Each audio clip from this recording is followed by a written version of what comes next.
ఈరోజు మా ఊరికి వచ్చాడు. వచ్చి రామునిగుడి ప్రతిష్ట చూశాడు.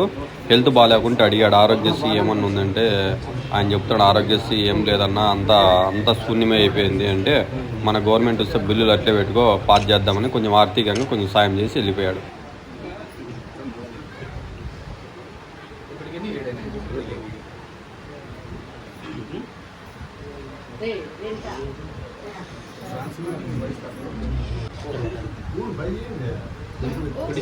ఓపెన్ చేసి చేసుకోవడం